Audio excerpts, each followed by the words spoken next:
विप्राणाम् अनलात्मिकां दधिधरां दुर्गात्रिनेत्रं भजे सर्वमाङ्गल्ये चम्मच दिया तो बैठा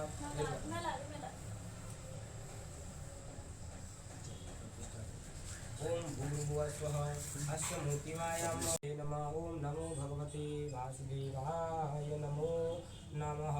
तात्मानं सृजाम्यहं च पञ्चामृतस्नानं सरस्वती तु पञ्चदासो देशे भवसरितः पंचामृतं मया नीतं पयोदधि घृतं मधु शर्करा च समायुक्तं पञ्चस्नानं समर्पितम्। ओम नमो भगवते वासुदेवाय नमः। अनन्तं पुण्यफलदः मता शान्तिं प्रयच्छ मे भूषार्थे द्रव्यदक्षिणां समर्पयामि। हिरण्यगर्भगर्भस्थं हिरण्यबीजं विभावसो अनन्तं पुण्यफलदः मतः शान्तिं प्रयच्छ मे। ततोपरान्ते अर्घ्यं ते अर्घ्याञ्चे आत्मन्यं समर्पयामि। ओम नमो ब्रह्मण्यदेवाय भूमिदेवागजनमासि तं विप्रपुरुषोत्तम अर्घोऽयं प्रतिगृह्यतां च गन्धानुलेपनं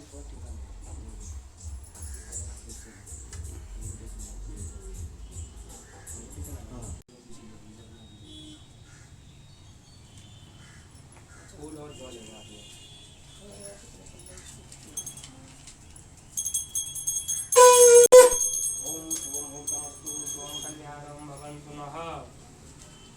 ओम श्री गणेशाय नमः। अथ श्री सत्यनारायण व्रत कथा प्रथमोऽध्यायः। सत्यनारायण व्रत की महिमा तथा व्रत की विधि। व्यास उवाच एकदा नवमिषारण्ये ऋषया शौनकादय प्रवचोर्मुनया सर्वे श्रुतं पौराणिकां खलु। ऋष उवाच व्रतेन तपसा किं वा प्राप्यतो वा नारायण नारायण श्रीमन्नारायण नारायण नारायण भजमन्नारायण नारायण नारायण। पुनः पुष्पं धृत्वा जितेन्द्रियो सत्यवादी ययो देवालयं प्रति दिने दिनमधनम दत्त्वा द्विजाना संतयो सुधी। श्री सूत जी बोले, श्रेष्ठ मुनियों, अब मैं पुनः आगे की कथा कहूँगा, आप लोग सुने। प्राचीन काल में उल्कामुख नामक एक राजा था। वह जितेंद्रिय सत्यवादी तथा अत्यंत बुद्धिमान था। वह विद्वान राजा प्रतिदिन देवालय जाता, ब्राह्मणों को धन देकर संतुष्ट करता था। कमल के समान मुख वाली उसकी धर्मपत्नी विनय एवं सौंदर्य सभी गुणों से संपन्न थी। राजा भद्रशिला नदी के तट पर श्री सत्यनारायण का व्रत कर रहा था। उसी समय व्यापार के लिए अनेक प्रकार की पुष्कल धनराशि से संपन्न एक साधु वणिक वहाँ आया।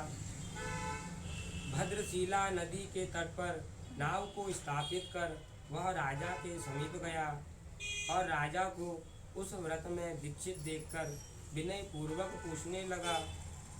साधु ने कहा, हे राजन, आप भक्ति युक्त चित्त से यह क्या कर रहे हैं? कृपया वह सब बताइए, इस समय मैं वह सब सुनना चाहता हूँ।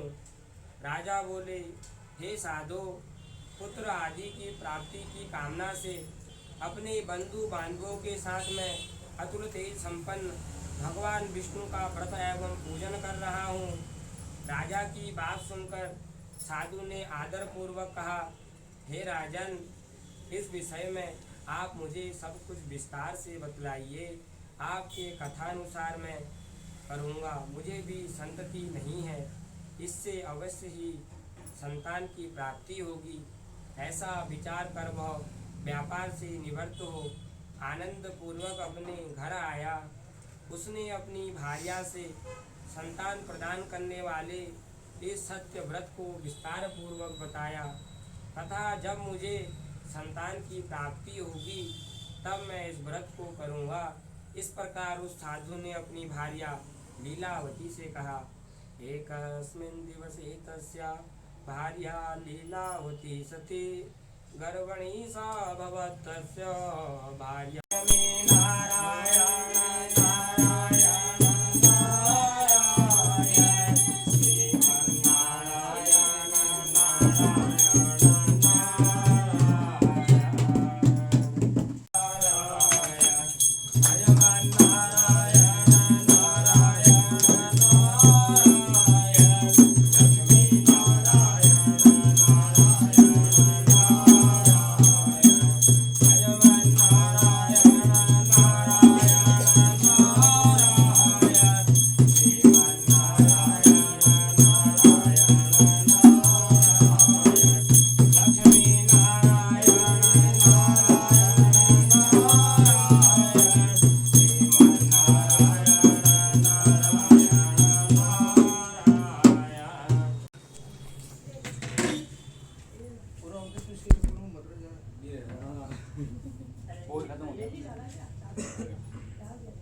अथ पंचमो अध्याय राजा त्वंगध्वज और गोपगणों की कथा।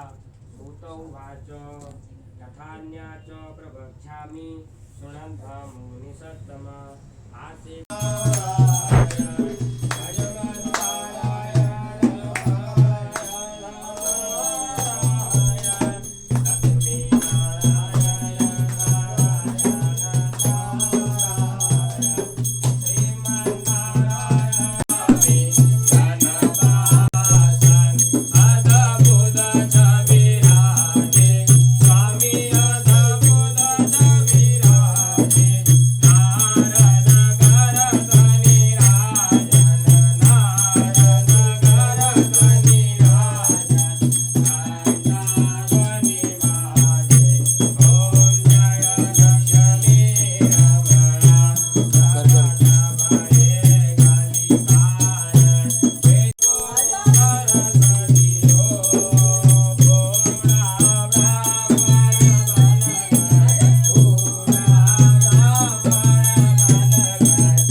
जाऊँ मैं ऊपर।